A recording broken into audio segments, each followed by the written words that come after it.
Yo, this hot, this the spot, there it is, pod.com. We're interviewing the best comedians, so tune in quick and get your ears receiving them. We talking about life and life to stream right to you, from the microphone right to your home, dude. Side note, this might get embarrassing, but no, don't sweat, yo, cause there it is.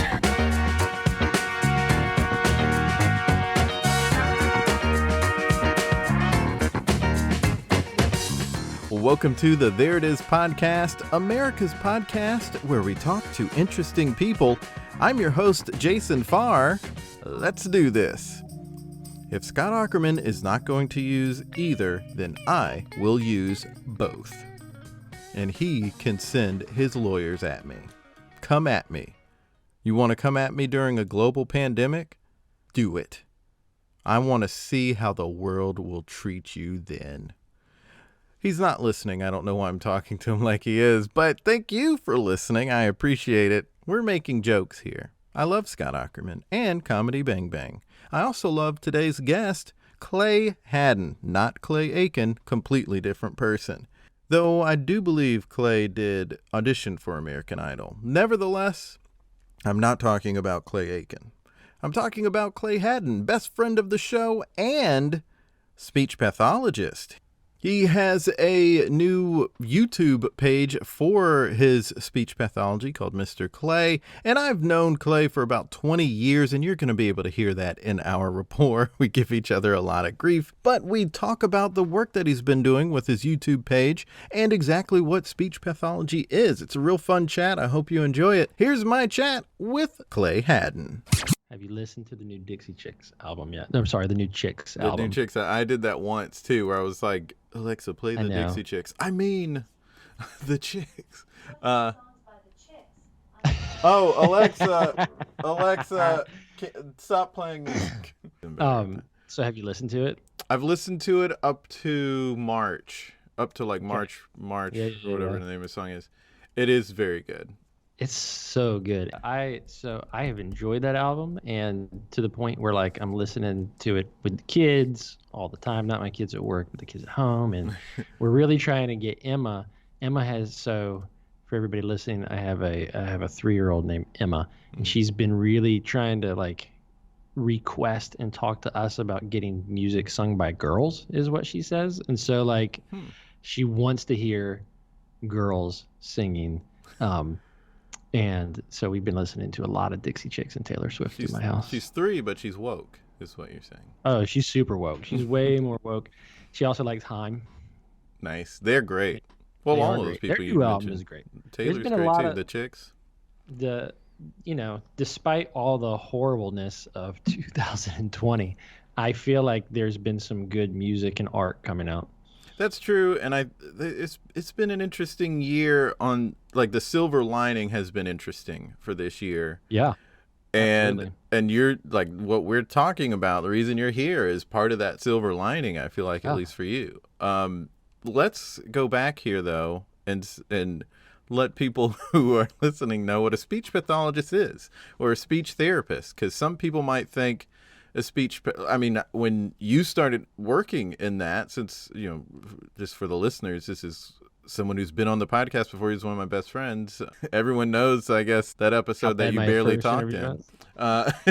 No, but we've known each other coming up on 20 years now. And when you started professionally working in speech pathology and talking about the sort of experiences you were having, but not violating HIPAA or anything like that, I thought, I didn't realize how intense of a job this was. It's not just helping someone enunciate better or something like that. It's much more than that. So define a speech pathologist. The gentleman who was on your podcast talking about accents, was he a speech path? I don't think so. I think he was a linguist. He was a linguist, and he kind of was like almost self-taught linguist at that. Gotcha. It was something that he just picks up on exceptionally well. So, it's not the easiest question to answer. Of course, you could Google it and like say, hey, this is what a speech pathologist is. But it's so much more than even I thought it was when I like went to Chapel Hill and graduated and all that kind of stuff. So the basic information that you need to know is, so a speech pathologist treats speech swallowing, pragmatic language. We work with augmentative communication devices, articulation. We help with social skills, which is that pragmatic language piece. We do all kinds of things related to language, cognition, swallowing across the lifespan. Now, that being said, every speech pathologist that I know, like, kind of does something different. Like, I know speech pathologists that work and sell products. I know speech pathologists that work in schools or just work with feeding, or there's a lot of speech therapists who are like starting podcasts and stuff now. I mean, it's changing so much to the point where I'm like, I don't even know that I understand what it is. I mean, I think that's why that's my feeling too with regards to this YouTube stuff that has kind of hit for me a little bit during the pandemic, is that I know what my job is. Me particular, I work with kids. And I teach them. Most of the kids that I work with are non-speaking kids, and so I work with them to try to get them to either communicate verbally or to communicate with devices. But it's become more than that during the pandemic. I also own my own business, and I have a couple of employees, and we're hiring and all that. And so I feel like my job isn't just what you would Google search. Right. You know what I mean? Right. It's definitely changed during this pandemic, but then before that, even like even then it was a little different than what you would Google. Yeah. So I went to Chapel Hill. I was there, and I wanted to work with adults, and I got my first job in Georgia, and they gave me a position that was like I was going to work with pediatrics and mostly with adults, inpatient, right? And then we had a lady who is working with all of our language delayed kids, and she left like 2 weeks after I got there. And they were like, well, guess what, new person? Here's a bunch of kids. And I was immediately like, oh man, scared to death. I come from a family of teachers, and so I didn't really want to work with kids. And I ended up falling in love with it and being pretty good at what I was doing and engaging the kids. So yeah, it all just kind of happened.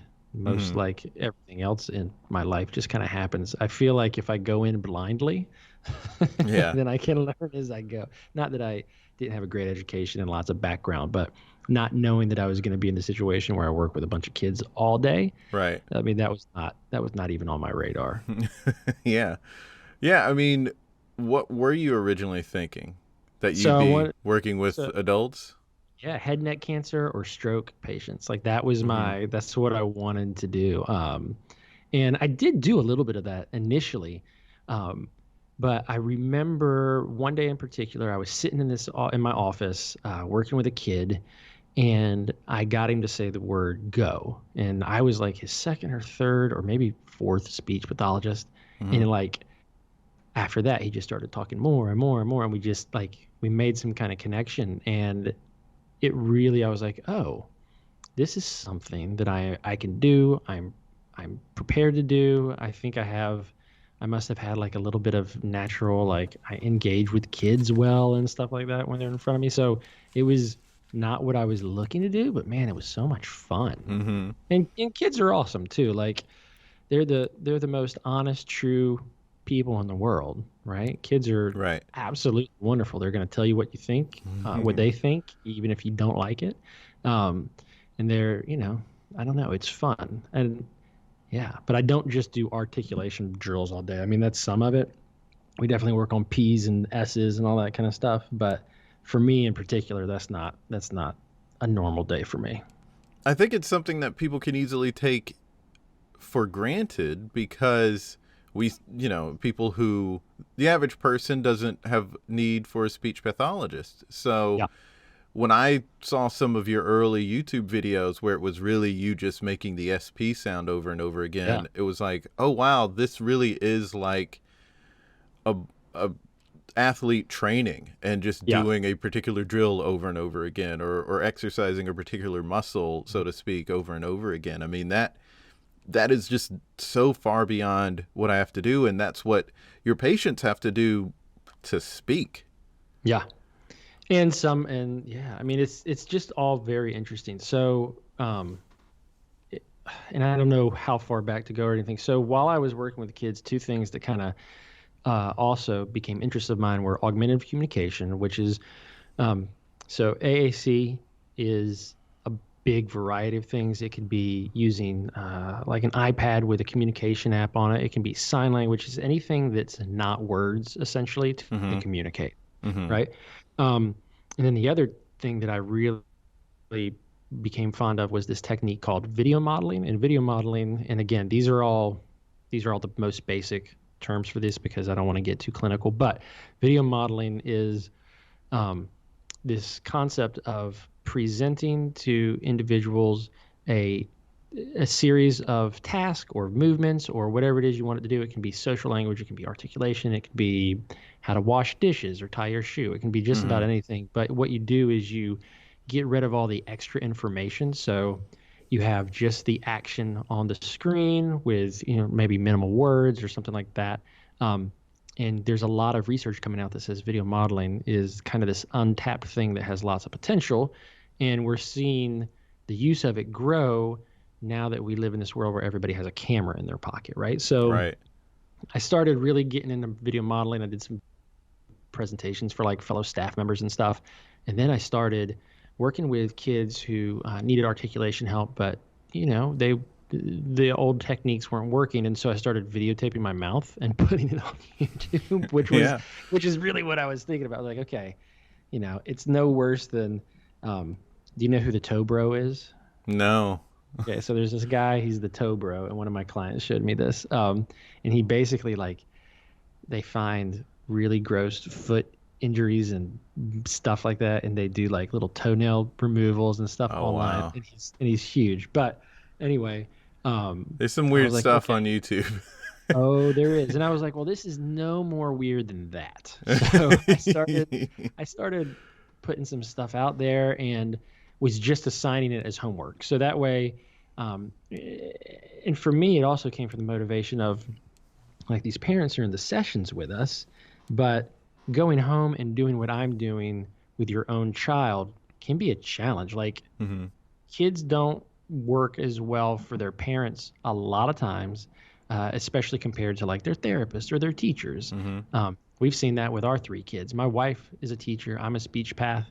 And it is hard for us sometimes to engage our own children because each other's buttons and then life gets really Right. busy. So anyway, Well, you I was like, also turn something on to work with a patient oh, or to work with your students, and it's just a gear that you don't use with your children. Because my oh, mom's a teacher, no, and she had right. a different class persona than what she had at home. Absolutely. And I come from a family of teachers too, right? And my mom did not talk to us the same way that she talked to her kids. Right.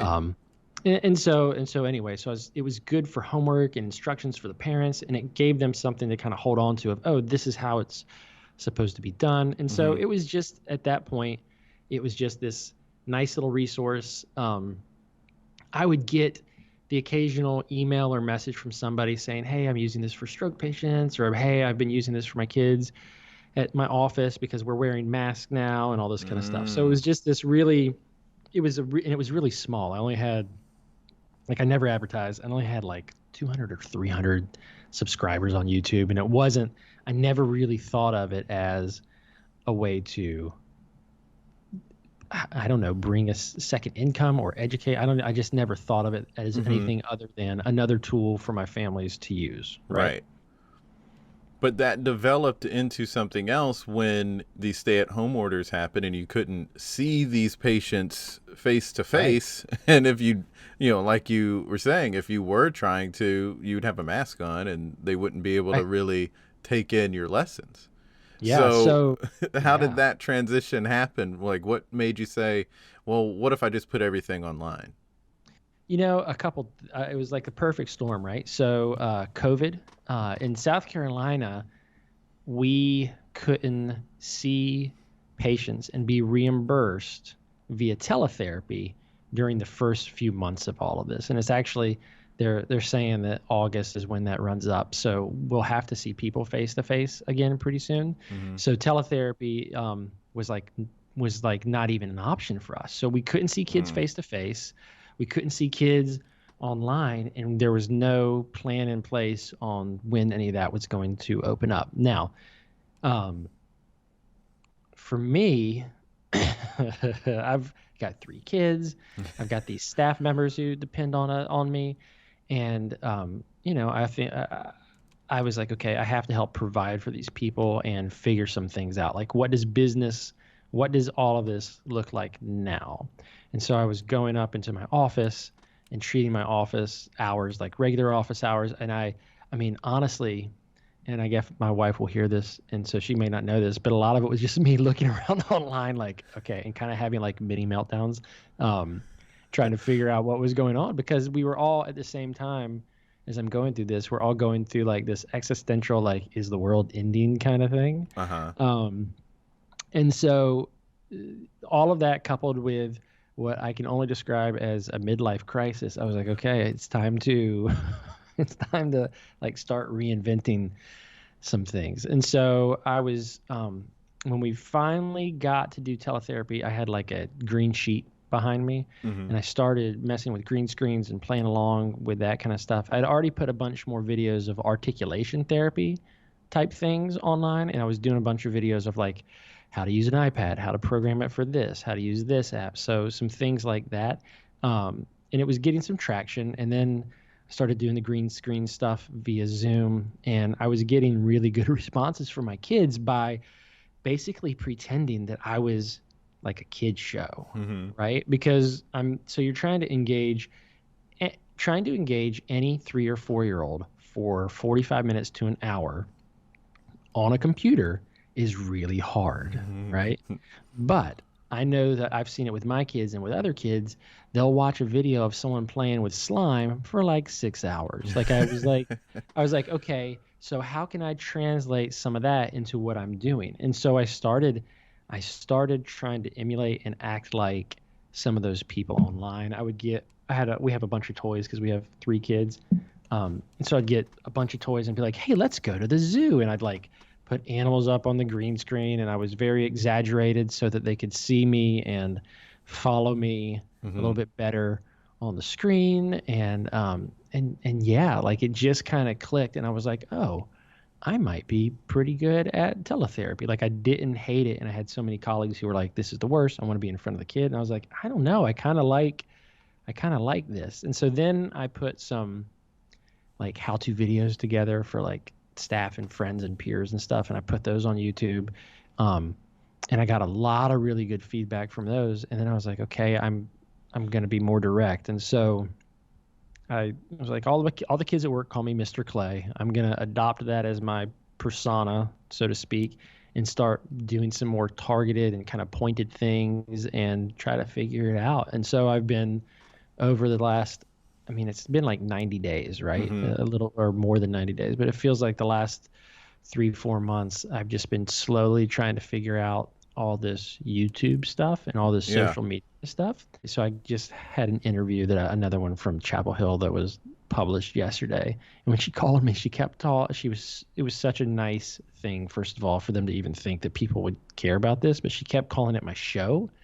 And I don't think of it like that. And I'm really trying not to think, because it feels, that to me feels right now kind of gross in a way. Like it feels like I don't know, like I'm trying to take advantage or something, even though I'm not. But that's what that feels like. But well, that's what the word content does to me. It feels like it cheapens it, and then also makes it this sort of, it's like such a businessy sounding term to me, and it's not about that for me. So I get where you're coming from when it comes to that, because.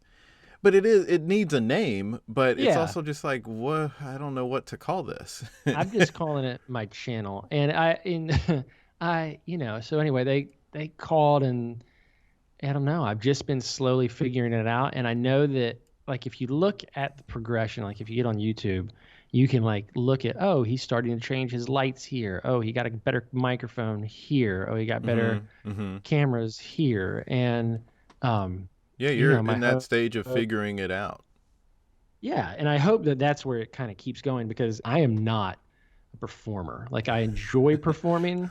So I was like a resident assistant, right? And we had to perform skits and everything during RA stuff when people coming in through orientation and whatnot. Meetings. Yeah. And I like all that, and I don't mind it. But I'm not like you or Jim, who's another one of our good friends. I'm not like another best friend of the show. Previous guest, Jim Hendrick. I'm not looking to be a performer. Like I'm sincerely hoping that like what I'm doing is helping like a kid out there.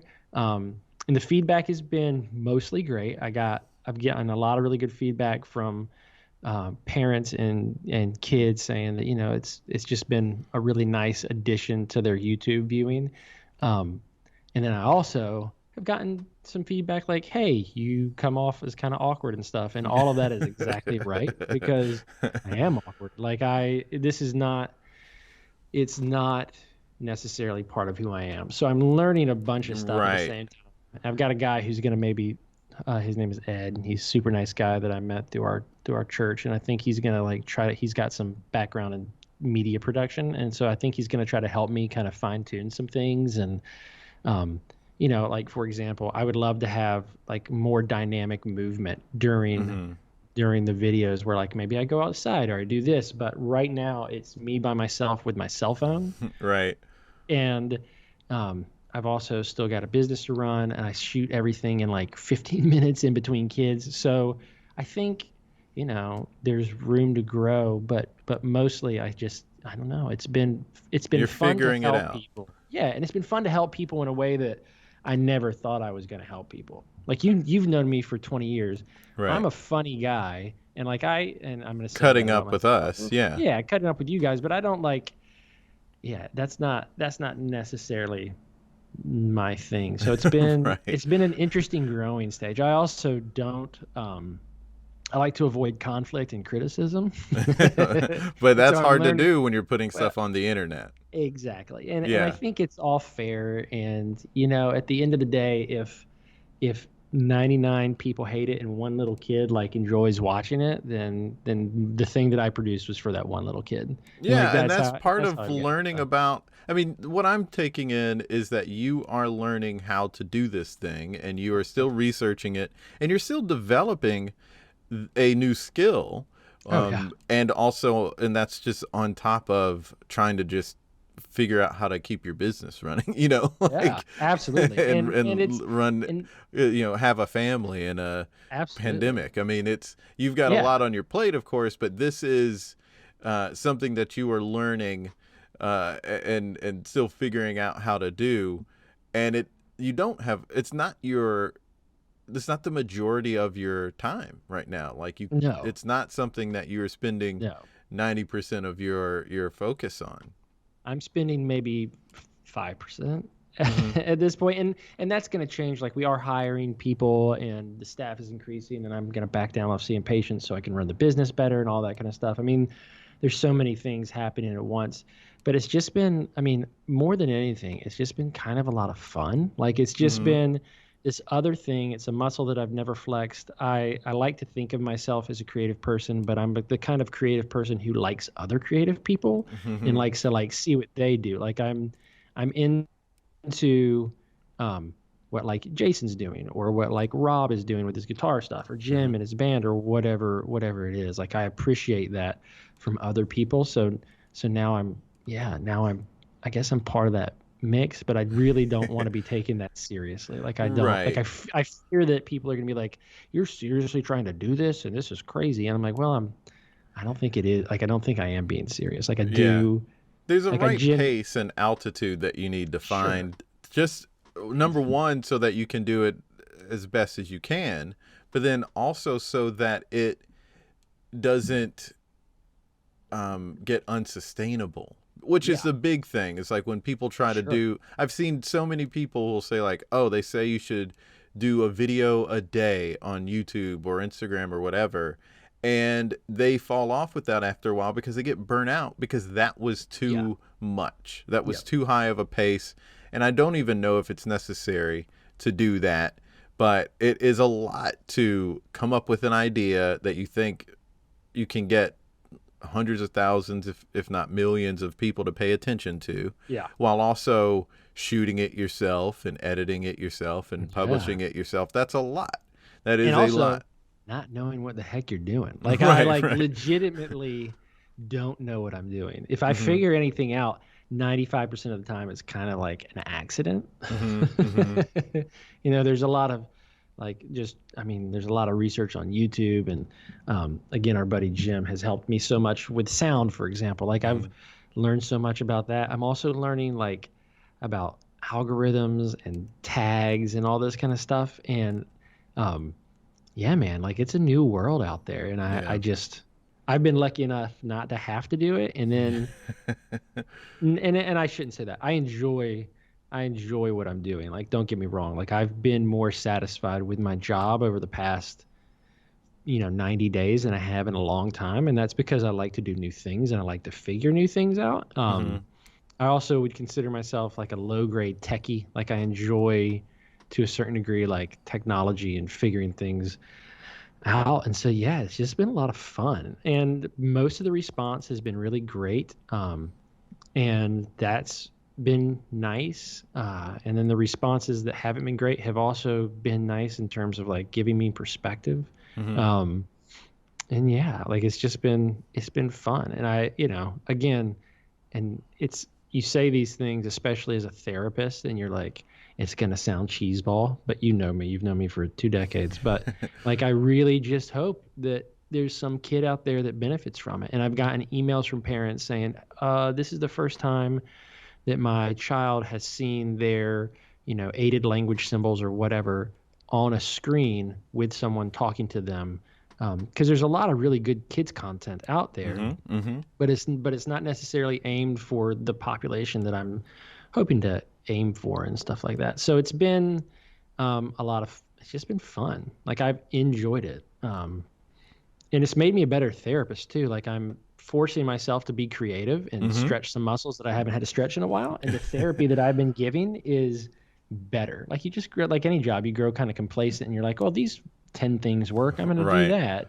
And then now that I'm being forced to like learn how to do things on Zoom and all this kind of stuff, like it's been a lot of fun. I mean, I hate to say that about learning anything during a global pandemic, but but I mean, for your own mental health, it's good to find the goodness in it. Absolutely. So what I'm hearing is you're early in the stage of this development. Yeah. You researched other YouTube pages, how people did it. You had a background in the subject matter, and now it's maybe learning how to continue to develop certain skills. And then also like a benefit of doing that is you learned new skills by stretching yourself outside of a comfort zone from your typical day to day. Right. And so, yeah, the research part was just existing in this world that I exist in with all these kids. Cause we watch so many flipping videos. Do you know, and I asked you this before, you don't know who Blippi is because you don't have kids. But I remember about 2 or 3 years ago being introduced into Blippi, and Blippi is this amazing kid's character. I'm going to call him a character because the guy who actually is Blippi is, I think he might be like a former Marine or something. And he was like, I'm going to start a kids channel essentially. And he wears the same outfit every week and he talks directly to the kids, and he's kind of infantile in terms of like, I feel like he's like a big little kid. And he explores things and talks to the camera.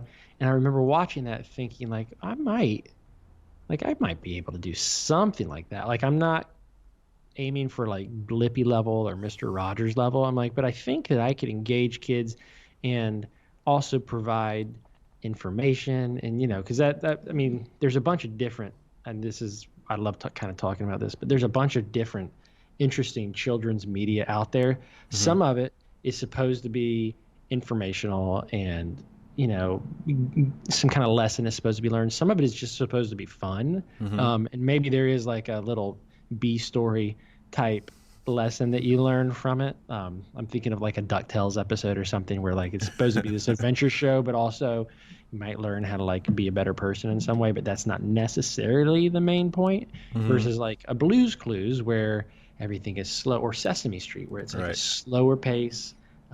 You're talking kind of on their level or just being maybe a little bit more natural. And so, that's kind of what I'm shooting for is that young toddler age of audience. So yeah, but and that being said, it's also really weird because like I've had to watch a couple of my videos, as I edit them and stuff.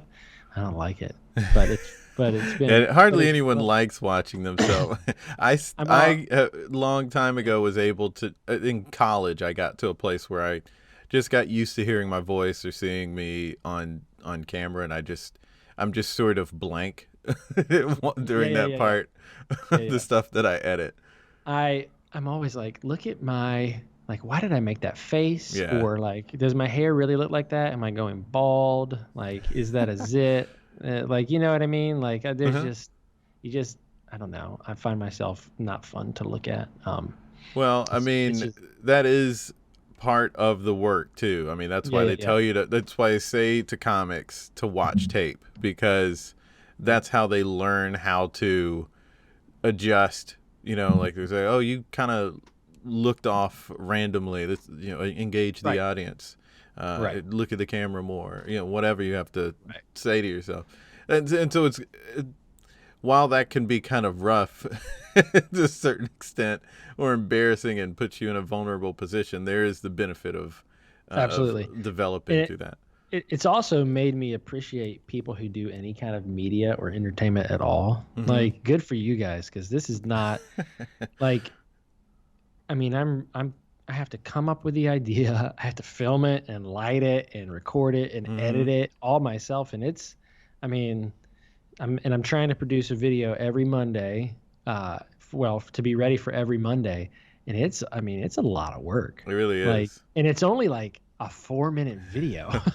Right. Like, I'm not even doing anything too substantial, but it's just a lot. I mean, it's become easier as I've learned how to do things, but man, oh man.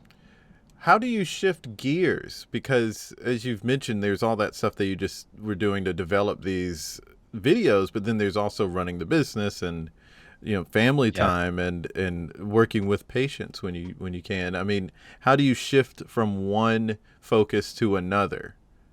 To being completely honest, I don't think I have like that's where I think I'm at in the learning process. Like today, as I'm talking to you, I haven't 100% figured it out. I think one of the things that is, so when I first started this, like I was like checking social media every couple hours and checking to see like likes and views and all this kind of stuff. And I think that is the wrong approach because it is anxiety inducing. I think maybe some people can handle doing all that, but not me. Right. And it's like checking the stocks. Yeah, and so I'm gonna try to and my wife would really appreciate it if I didn't look at my phone as much anyway. So I'm going to try to like back down off that, like make some kind of content, since that's what we're gonna call it, put it out there, and then maybe be done with it until like lunchtime, answer a couple questions that people have if anybody comments or whatever, and then like not do that anymore. I deleted Twitter because I'm like, okay, this whole thing doesn't need a Twitter account. That's just one more horribly toxic thing that, I mean, I don't think I've ever seen anybody like say something nice to someone on Twitter. So maybe that's not the best avenue for me. But then, scheduling things, I'm at the point now where I'm saying, okay, on Thursday afternoons, which is right now, right? And then on Fridays, I'm going to finish editing and drop the video into YouTube and then just have it queued up and ready to go for Monday so that I don't have to think about it. So just learning how to do all of those type scheduling things as far as like, but it's just like with any other kind of work-life balance thing. It's like, how much of it are you going to take home? And I think when you're learning something and you're like, okay, am I doing this right? It's almost impossible not to take it home. And then once you become comfortable with it, you take it home. But it is at some points very emotionally draining. I think anybody who says it's not would be lying to you, to like switch from, okay, now I have to entertain this kid. Now I'm going to work with this mom who might be crying in my office. Now I have to work with an employee. Now I have to talk to the payroll company because there's a mistake. So it's a lot of different, talking about like code switching and stuff, like you're just, it's a lot of different, it's processing so many different things at once. And I don't know anybody who's great at it. I think Yeah, I don't know you know either. what I mean? Like, I don't think that there is a way to be really good at it. And I think that that makes me kind of feel better about not being good at it. Oh yeah, I mean, I You know think what I it's mean? Like, I'm watching The Last Dance right now, the ESPN documentary, because it's on, and I just said documentary in a funny way, and I'm sure you picked up on that, because also, you have can always we, pointed no, out but, weird things that I've said. well, yeah, but that's because I've known you for 20 years. What's the word you say that I can't handle how you say it? Sixth, Sixth. Yeah, I was saying sixth, I know. and I didn't It's realize it until a couple months ago when you pointed it out. And I didn't realize it until I was in a quarantine and had nothing else to focus on except for Well, the way my you brother say said it words. that way too, and he said, because he was on that Zoom call, and he was Yeah, like, "Yeah, that's what I did," and I realized it, and I started changing it, and I was like, "Why didn't you tell me?" Like you're my big brother. I probably yeah. learned it from To watching be you. fair, that like I feel like this is a myth. Like speech therapists aren't analyzing everything you say either. Like just Okay, all right, I that's did good. just now, and it's because we've known each other for so Right, long. right. But I'm not like if someone has a lisp, I'm not like staring at his mouth the whole time. It's not. I just I just want to order my food and go. Right. Uh, But we were but go talking ahead. about Last Dance, and the Yeah. thing that I'm noticing about Jordan is that he was just very focused on one thing, really. You know, that's why he excelled at it, was because he was going so hard on a championship level to Sure. accomplish this one thing.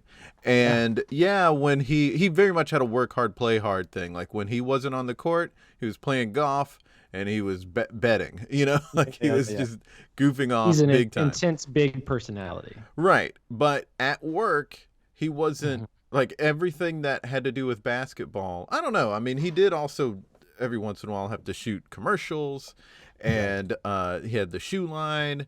He had to take meetings with that, and Yeah. I or just mean, like think of meetings all with his he business side as well. I had all get that. those. And he He shot a had all movie. those tournaments in space and outer space. Mm-hmm. Mm-hmm. I Mm-hmm. mean, just the travel time alone. I know. How are you going to get there? He And had then when the you find out space is actually under the Earth and its core, like it's just that's a lot of process. So it yeah, was a jam in it was a space. chance.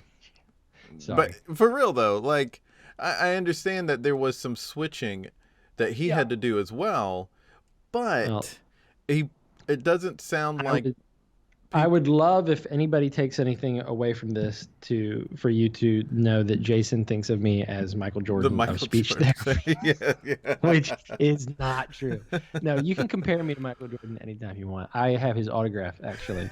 Oh, that's cool. Yeah, I I do. I do too, but I didn't get it directly. I so There. my thing with my point is, it seems that people who can focus for the longest amount of time on the one thing Right.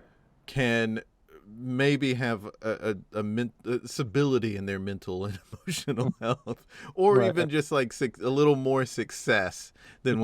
when they don't have to do everything. So yeah, having some extra workers at your extra people Right. at your business will help, and you being able to focus a little more intuitively on certain Right. aspects will help with that, I imagine. But to say that, so when I went to grad school and I graduated and got my degree, to think that I'd be using my degree now to like make and produce YouTube videos, I mean, it's so silly. Like Yeah. everything in my life is really silly right now. Um, it's just not, I don't know, but it's fun and I like it. Um, Again, and maybe in a year I'll be like, everybody take me seriously, but I'm definitely not there yet. Let's talk about how you process, like what the process is in creating a video Mhm, mhm. when you come up with an idea, like from Sure. that to producing it. Let's go through that process. Okay. So, my process, again, you're gonna be like, that's not professional sounding. So basically, my process is I kind of pick an activity, and this is something that I'm trying to kind of work on and hone a little bit, right? So the first video I ever made was like a gardening video, and there's two types of words that we look at in augmentative communication. And well, there's not just two types, but anyway, there's two terms. One is core words. And so a core word would be a high frequency word like is, or you, or I, or want, or more, something like that. And then fringe vocabulary. So nouns like, I don't know, like pig or cow, things that you're not going to necessarily need access to as much, right? And so when I made the first video, and all the subsequent videos, I'm trying to first look at, okay, am I highlighting fringe vocabulary, or I'm going to look at core words, or maybe do a little bit of both, right? Mm-hmm. I kind of pick out the words that I want to highlight. Mm-hmm. So in the video that I just got done recording, it's Mr. Potato Head, and all of his body parts are in slime, and I'm going to pull them out. So the words I'm going to use are out and on. Like, those are my two target core words. And then, of course, there's a bunch of other vocabulary kind of scattered around in there. So then I figure that out. I run through it a bunch in my head, and then kind of one time without the camera rolling. And then I start recording, and I go through it 5 to 10 times. Make some notes for myself, and as I'm going through each round, and then I pick the best take.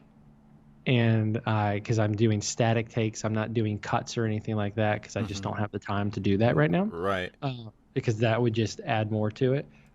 So I add, and then I'm also recording the audio kind of to the side. So I set everything up, and I film it, and then I put everything on my computer, and I start editing. And that's kind of like the entirety of the process. One of my goals is to be able to do more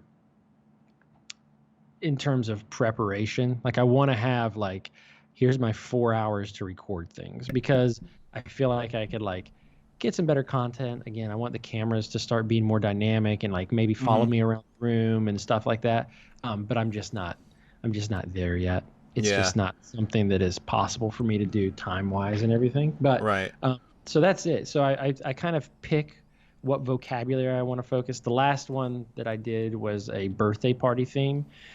And that one was, it's my favorite one in terms of the way that I shot it. Like, I think that it maybe is starting to look more of what I want it to look like. But in terms of content, it was a hard one because there's so much going on. And so I think scaling down a little bit and really focusing on like one or two things, or a process. So like the gardening one was about like, first you plant, and then you water, and then you do this, right? So those are the two things that I think I'm going to kind of focus on, is maybe having like, this is how you make a sandwich, or this is how you do this. And then, that's it. Like, that's my entire process. I don't write a script really. I write down a couple words that I want to highlight, and then I kind of improvise the whole thing, which is also maybe why there's some awkwardness there, because I don't have time right now to like write a whole script for a 4-minute. Like, I just don't. Right. Like, that's not something that's going to be very effective for me right now, but maybe one day. So yeah. Yeah. Would you consider having a production team shoot it? Or is that maybe too far? No, I mean, man, I don't even know. Like, if you would have said, hey, Clay, you're going to have over 1,500 subscribers and several thousand hours watched over the last couple months, I would have been like, that's crazy. So I don't know. I'm talking to a guy named Ed, a buddy of mine that I know. And I don't want to put Ed on the spot if he ever listens to this and be like, I didn't know you wanted me to do that. But I think he's going to help me with some of the filming and editing, so that I can do things that are bigger and different. Because right now I really am restricted to like my desk and what things I can play with on my desk. And that's fine. I don't mind that. And if it never really grows beyond that, I'm okay with that too. But I mean, a whole production team, I don't even think I understand what that means. Like, me and a friend with a camera, yeah, that sounds good. But I would love to do like silly songs. Like, I would love to do all that kind of stuff. Like, all of that kind of stuff is fun. We make up songs all day long at the office. Like, you just, these are all things we're doing anyway. So it's almost like we're just going to start recording our sessions and stuff to a certain degree. Yeah, that's smart. I feel like any other person who's a professional would have like an actual process. And Well, that's literally, the interesting thing is that you're so early in this endeavor. yeah. And I want to tap into that. That's why I wanted to share it with the audience this is what it's like at the beginning. It's not like you have this clear idea and this clear process of going through it. That's just not how it is. And that hopefully relieves some pressure that people put on themselves when they try something new themselves. Absolutely. And it's okay. Like, I'm kind of happy. Like I said yesterday, I got like my first real bad feedback, and I'm kind of happy. I mean, don't get me wrong, it hurt my feelings, Right. but I'm also kind of glad that someone thinks it sucks a little bit, because it's like, oh well, I can go beyond that, I can grow and all this kind of stuff. It So also I tells think, you who your audience is. yeah, absolutely, what You I'm know, if doing you, is not for everyone. Like, there's all kinds of, and I'm sorry for that dinging. Do you hear that dinging? no. Good. Okay. I don't apologize for it then. So yeah, like I'm like, oh, I should probably write down like the videos that I've made and the topics that I've made, you know what I mean? Like, I've made videos about, so I don't repeat them, and so that I can like start planning for like weeks out. And Right. I'm sure that has a name. Like, I'm not the person who invented like a schedule, you know what I mean? But like, I just haven't thought to do that. So yeah, this is very, very, very young. This is a young thing that I'm doing. I mean, you're going to interview me again next year, and I'll be like, yeah, I stopped. Yeah. It just got to be too much. That happens though. That happens. Yeah. And, you got to do what makes the most sense for Absolutely. you and your business. So, And I might, and if that happens, like, I'd be super happy with as far as I've gotten. So, yeah. You know. Well, we've reached the end of the interview. It's now time to create something together. And I think the thing that we can do. This is the part that I was the most nervous about. But you go ahead. You don't have to be. You don't have to be. Embarrass me. Because it's all going to be on me. It's all going to be on me. Hold on. Just wait. When I was on here the very first time, right? I did such a bad job that my wife even said to me, like, well, you should not do podcasts. Like, you should make sure to never do that. And I was like, really? She goes, oh, yeah. She's like, Rob, Jim, Jason, you just didn't want to care. You didn't care. You didn't. And to a degree, it's because we were talking about stuff that I had like, you guys first of all, you're all smarter than me, and you have better memories than me. And so I couldn't even hang with that conversation. And I'm really worried that what we're about to do is, again, that's how it's going to be. It's not. Okay. So, because like I said, it's going to be all on me. So okay, here's my idea. Okay. You teaching me the proper way to say sixth. Oh my gosh. No, you don't have to act like that's so complicated. That's not. Can I teach you like you're a grown up, or do I have to talk to you like you're a child? I would appreciate it if you spoke to me like I'm an adult. People could look on YouTube to see how you talk to children.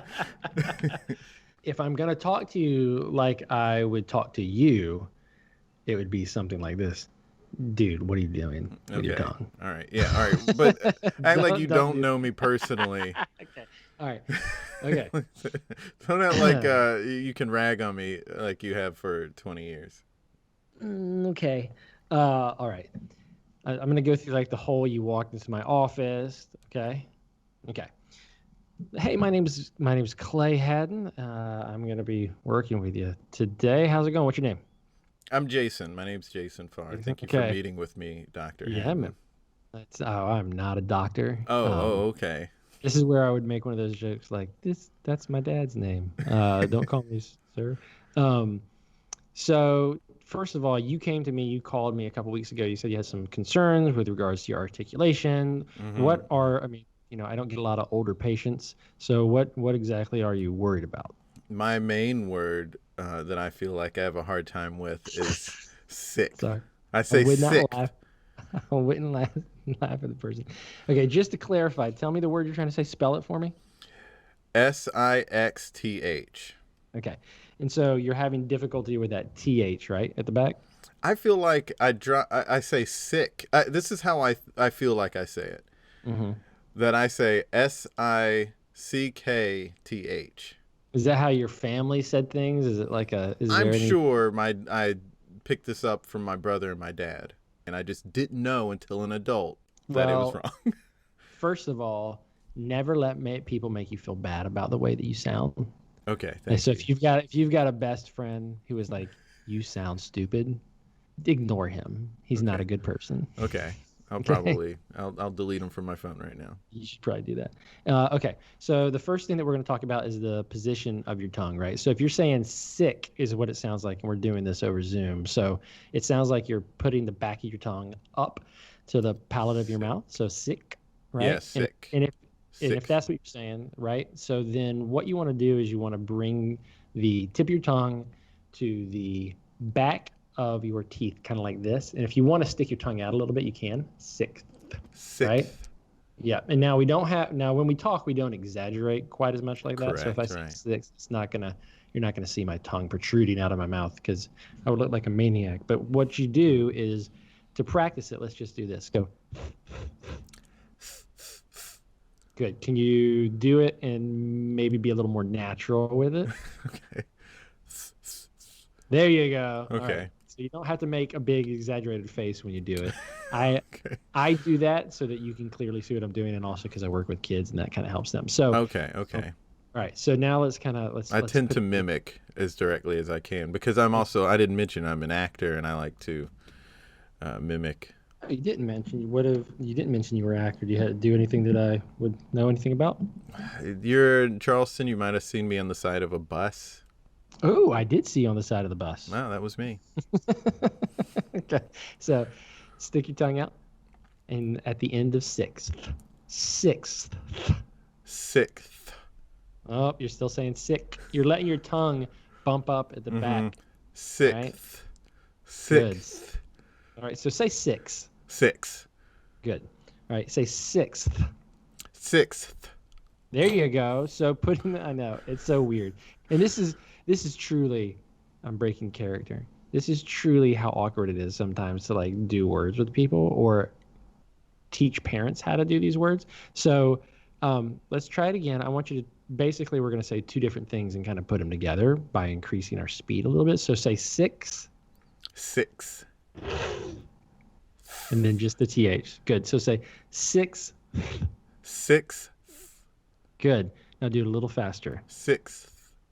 Good. Now a little faster. Good. Nope. Now I'm sounding like Mike Tyson. Well, yeah. So you don't want to stick your tongue out that much. Again, that's why. That's when it gets. There you go. Okay. Now, now you sound like Mike again. Nope. now that was intentional. I was intentionally trying to sound like Mike Tyson.